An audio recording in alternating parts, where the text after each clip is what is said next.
മല്ലു ഫുട്ബോളിന്റെ മറ്റൊരു വീഡിയോയിലേക്ക് എല്ലാവർക്കും സ്വാഗതം. അപ്പോൾ നമ്മൾ ഇന്ന് ഡിസ്കസ് ചെയ്യാൻ പോകുന്നത് പ്രധാനപ്പെട്ട ട്രാൻസ്ഫർ അപ്ഡേറ്റ്സിനെ കുറിച്ചാണ്. അപ്പോൾ കോണ്ടന്റ് ഇഷ്ടപ്പെടുകയാണെങ്കിൽ നിങ്ങൾ സബ്സ്ക്രൈബ് ചെയ്യാനും ഷെയർ ചെയ്യാനും മറക്കരുത്. നമുക്ക് ടോട്ട്നാമിന്റെ സൈഡിൽ തന്നെ സ്റ്റാർട്ട് ചെയ്യാം. ആ ഒരു മോർഗൻ ഗിബ്സ് വൈറ്റിന്റെ ന്യൂസിന് ശേഷം കഴിഞ്ഞ 2 ആഴ്ചയായിട്ട് ഒരു ന്യൂസും ഇല്ല. ഞാൻ വിചാരിച്ചു ഡാനിയൽ ലീവി പതിവ് പോലെ പഴയ സ്വഭാവം പുറത്തെടുത്തു എന്നൊക്കെ വിചാരിച്ചിരുന്നു. പക്ഷേ ഇന്നൊരു ഹിയർ വി ഗോ വന്നിട്ടുണ്ട്. ബയൺ മ്യൂണിച്ചിൽ നിന്നും ജാവോ ഫലീഞ്ഞയെ നമ്മൾ വാങ്ങിച്ചു. 30 മില്യന്റെ ഒരു ബൈ ക്ലോസ് കോൺട്രാക്റ്റിലുണ്ട്. 1 വർഷത്തെ ലോൺ ഡീലൂടെയാണ് പുള്ളി ഇപ്പോൾ വാങ്ങിച്ചിട്ടുള്ളത്. ഈ വർഷത്തെ പെർഫോമൻസ് ഒക്കെ നോക്കി വേണമെങ്കിൽ മാത്രം ഈ ഒരു ബൈ ക്ലോസ് ആക്ടിവേറ്റ് ചെയ്താൽ മതി. ഇപ്പൊ ആഞ്ച് പോസ്റ്റ് ഗോഗ്ലുവിന്റെ സിസ്റ്റം നോക്കി കഴിഞ്ഞിട്ടുണ്ടെങ്കിൽ പുള്ളിക്ക് ഈ ഒരു നമ്പർ 6 റോള് പ്രത്യേകിച്ച് പ്രശ്നമല്ല. അതുകൊണ്ട് തന്നെ ഡിഫെൻസീവ്ലി ഒരുപാട് പ്രശ്നങ്ങളും ആ ഒരു സിസ്റ്റത്തിൽ നമ്മൾ നേരിട്ടിട്ടുണ്ടായിരുന്നു. ചിലപ്പോൾ പെഡ്രോ പോറോ ഇൻവേർട്ട് ചെയ്തിട്ട് മിഡ്ഫീൽഡിലേക്ക് വരുന്നു. സാറോ ഡെഡ് സ്പെൻസ് ഒക്കെയാണ് ആ ഒരു റോളിൽ പതിവ് പോലെ നമ്മളെ കവർ ചെയ്തിട്ടുള്ളത്. പക്ഷേ ഒരു പ്രോപ്പർ നമ്പർ 6 ഇപ്പോൾ ഹോയ്ബർഗിന് ശേഷം ഒരു പ്രോപ്പർ നമ്പർ 6 വന്നു കഴിഞ്ഞിട്ടുണ്ടെങ്കിൽ ഡിഫെൻസീവ്ലി നല്ലൊരു അഡ്വാൻറ്റേജ് തോമസ് ഫ്രാങ്കിന്റെ സിസ്റ്റത്തിൽ ഉണ്ടാവും എന്നാണ് എൻ്റെ ഒരു വിശ്വാസം. ഇപ്പൊ ഫലീഞ്ഞയെ നിങ്ങൾ ഫുള്ളാമിൽ നോക്കിയാലും പുള്ളി ഒരു പ്രോപ്പർ ഡിസ്ട്രോയർ ആണ്. ഒരു കൗണ്ടറൊക്കെ വരുന്ന സമയത്ത് ഫലീഞ്ഞയുടെ ആ ഒരു ഫുട്ബോൾ മെന്റാലിറ്റിയും സ്പീഡും ടാക്കിൾസും ഒക്കെ പല മത്സരങ്ങളിലും ഫുള്ളാമിനെ രക്ഷിച്ചിട്ടുണ്ട്. ആ ഒരു എബിലിറ്റി പ്രീമിയർ ലീഗിലേക്ക് സ്പേഴ്സിലൂടെ കൊണ്ടുവരാൻ സാധിച്ചു കഴിഞ്ഞിട്ടുണ്ടെങ്കിൽ എനിക്ക് തോന്നുന്നു ഫ്രാങ്കിന്റെ ഡിഫെൻസീവ് സെറ്റപ്പിൽ ഒരു പ്രോപ്പർ ആയിട്ടുള്ള അഡീഷൻ തന്നെ ആയിരിക്കും ജാവോ ഫലീഞ്ഞ. എന്തായാലും പുള്ളിയുടെ ഇന്റഗ്രേഷന് വേണ്ടിയിട്ട് വെയിറ്റ് ചെയ്യാണ്. ബയണുമായിട്ട് നല്ലൊരു റിലേഷൻ സ്പേഴ്സ് കീപ്പ് ചെയ്യുന്നുണ്ട്. കെയ്ൻ അങ്ങോട്ട് പോയി, നമ്മൾ ടെല്ലിനെ വാങ്ങിച്ചു. ഇപ്പോൾ ഫലീഞ്ഞയ്ക്ക് വേണ്ടിയിട്ട് ഒരു പ്രോപ്പർ ആയിട്ടുള്ള യെസ് കിട്ടി. പോസിറ്റീവായിട്ടുള്ള ഒരു സൈനിങ് ആണ് എന്ന് പറയാതിരിക്കാൻ വയ്യ. മറ്റൊരു ന്യൂസ് നമ്മൾ കേൾക്കുന്നത് ബെഞ്ചമിൻ സെസ്കോവുമായിട്ട് ബന്ധപ്പെട്ടിട്ടുള്ളതാണ്. ഇവിടെ RB ലൈപ്സിഗ് വളരെ ഓപ്പൺ ആയിട്ട് പറഞ്ഞു, മക്കളെ 75 മില്യൺ തന്നാൽ പുള്ളിയെ നിങ്ങൾക്ക് സൈൻ ചെയ്യാം. ആഡ് ഓൺസ് എക്സ്ട്രാ ആണ്. ന്യൂകാസിലിനും മാഞ്ചസ്റ്റർ യുണൈറ്റഡിനും ഈ ഒരു ഇൻഫർമേഷൻ അവർ പാസ് ചെയ്തിട്ടുണ്ട്. ഇപ്പൊ യുണൈറ്റഡിന്റെ സൈഡ് നോക്കിക്കഴിഞ്ഞിട്ടുണ്ടെങ്കിൽ ബിഡ് ഓൾമോസ്റ്റ് റെഡിയാണ്. അത് സെൻഡ് ചെയ്യാൻ വേണ്ടി തയ്യാറെടുക്കുന്നു എന്നുള്ളൊരു വാർത്ത വരുന്നുണ്ട്. ന്യൂകാസിൽ പിറകോട്ട് പോകാൻ തയ്യാറില്ല. ന്യൂകാസിൽ വലിയൊരു അടിയാണ്. കാരണം അവർ എക്കിറ്റിക്കയെ നോക്കി, എക്കിറ്റിക്കയെ ലിവർപൂൾ കൊണ്ടുപോയി.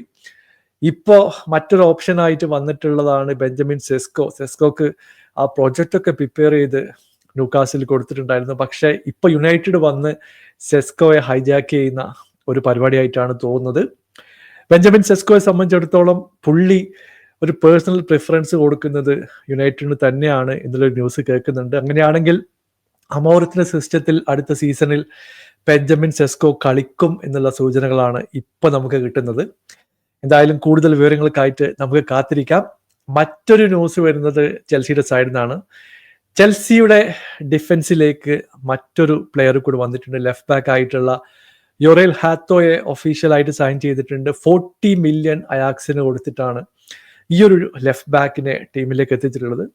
ഇപ്പൊ കുക്കറയുടെ പെർഫോമൻസ് നമുക്കറിയാം, ബ്രില്യൻ്റ് ആയിട്ട് കളിക്കുന്ന ഒരു പ്ലെയർ തന്നെയാണ്. പുള്ളിയുടെ ബാക്കപ്പ് ആയിട്ടാണ് ഹാത്തോയെ ടീമിലേക്ക് എത്തിച്ചിട്ടുള്ളത്. വളരെ സ്ട്രോങ് ആണ്. സ്പീഡ് നല്ല രീതിയിൽ തന്നെ ചെൽസിയെ ഹെൽപ്പ് ചെയ്യാൻ സാധ്യതയുണ്ട്. എസ്പെഷ്യലി ഒരു കൗണ്ടർ ആ സമയത്ത് ഹാറ്റോയെ പോലുള്ള സ്പീഡുള്ള പ്ലെയർ ഓടിപ്പിടിക്കാനും പ്രോപ്പറായിട്ട് ടാക്കിൾ ചെയ്യാനൊക്കെ പ്രാപ്തിയുള്ള ഫിസിക്കലായിട്ട് കളിക്കുന്ന ഒരു ലെഫ്റ്റ് ബാക്ക് തന്നെയാണ്. ചെൽസിയുടെ ആവനായിൽ മറ്റൊരു അമ്പ് കൂടി എന്ന് പറയേണ്ടി വരും. മറ്റൊരു ന്യൂസ് നമ്മൾ കേൾക്കുന്നത് ഡൊണറുമയും പ്രീമിയർ ലീഗിലെ 2 ക്ലബുകളുമായിട്ടുള്ള ഒരു കണക്ഷനാണ്. ഇപ്പൊ യുണൈറ്റഡും ചെൽസിയും പുള്ളിയെ കൊണ്ടുവരാൻ വേണ്ടി ശ്രമിക്കുന്നു എന്നുള്ള വാർത്ത കഴിഞ്ഞ കുറെ ദിവസങ്ങളായിട്ട് നമ്മൾ കേൾക്കുന്നുണ്ട്. എന്നാൽ ഇപ്പോ ഫബ്രീസിയോ റൊമാനോന്റെ ഒരു ഒഫീഷ്യൽ ചാറ്റ് വന്നിട്ടുണ്ട്.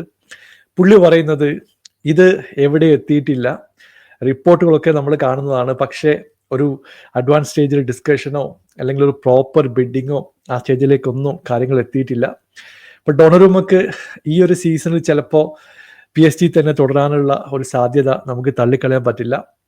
അത് മാത്രമല്ല, ഇപ്പോൾ സാഞ്ചസിനെ മാറ്റി അവർ പുതിയൊരു കീപ്പറെ കൊണ്ടുവരാനുള്ള സാധ്യത കുറച്ച് കുറവാണ്. പക്ഷേ ചെൽസി ആയതുകൊണ്ട് നമുക്ക് വിശ്വസിക്കാൻ പറ്റില്ല. അവസാന നിമിഷം അവർ ചിലപ്പോൾ പോയിട്ട് ഡൊണറുമയെ സൈൻ ചെയ്താലും അത് നമുക്ക് വലിയ സർപ്രൈസ് ആയിട്ടൊന്നും തോന്നില്ല.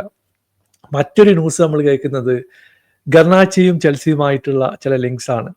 ഇപ്പൊ ഗർണാച്ചോ ഈ സീസണിൽ പ്രീമിയർ ലീഗിലെ മറ്റൊരു ടീമിലേക്ക് പോകാനുള്ള ഒരു തയ്യാറെടുപ്പിലാണ്. ഇവിടെ നമ്മൾ ക്രിസ്റ്റൽ പാലസിന്റെ പേര് കേട്ടിട്ടുണ്ടായിരുന്നു, പക്ഷെ പുള്ളിക്ക് അങ്ങോട്ട് പോകാൻ താല്പര്യമില്ല. സിറിയയിലെ 1-2 ക്ലബ്ബുകൾ പുള്ളി അപ്രോച്ച് ചെയ്തിട്ടുണ്ട്, പുള്ളിക്ക് അവിടെയും പോകാൻ താല്പര്യമില്ല. അങ്ങനെയുള്ള സിറ്റുവേഷനിൽ ചെൽസി ഇപ്പോൾ ഹാവി സിമൺസിന്റെ ഡീൽ ഉറപ്പിക്കാനുള്ള ഒരു പരിപാടിയിലാണ്. ആ ഒരു ഡീല് ക്ലോസ് ചെയ്ത് കഴിഞ്ഞിട്ടുണ്ടെങ്കിൽ ചിലപ്പോൾ ഗർണാച്ചോയിലേക്ക് ചെൽസി പോകാനുള്ള സാധ്യതകളുണ്ട്. അപ്പോൾ വിങ്ങിൽ ഒരുപാട് ഓപ്ഷൻസ് ചെൽസിക്ക് ഉണ്ട്. ആ ഒരു ലിസ്റ്റ് ഒരു പ്രോപ്പറായിട്ട് ഇംപ്രൂവ് ചെയ്യാനുള്ള ശ്രമത്തിലാണ്. എന്തായാലും മരസ്കയെ സംബന്ധിച്ചിടത്തോളം ഈ ഒരു സീസൺ ഒരു ഡ്രീം സീസൺ തന്നെയാണ്. ഒരു പ്രോപ്പർ ടീമിനെ അല്ലെങ്കിൽ പ്രോപ്പർ സ്കോഡിനെ ബിൽഡ് ചെയ്യാനുള്ള ഒരു പരിപാടിയാണ് മരസ്ക ഇപ്പം നടത്തിക്കൊണ്ടിരിക്കുന്നത്. എന്തായാലും പുതിയ ന്യൂസുകളുമായിട്ട് അടുത്ത വീഡിയോയിൽ കാണാം. നിങ്ങളുടെ അഭിപ്രായങ്ങൾ താഴെ അറിയിക്കുക. Thank you so much for watching. Bye for now.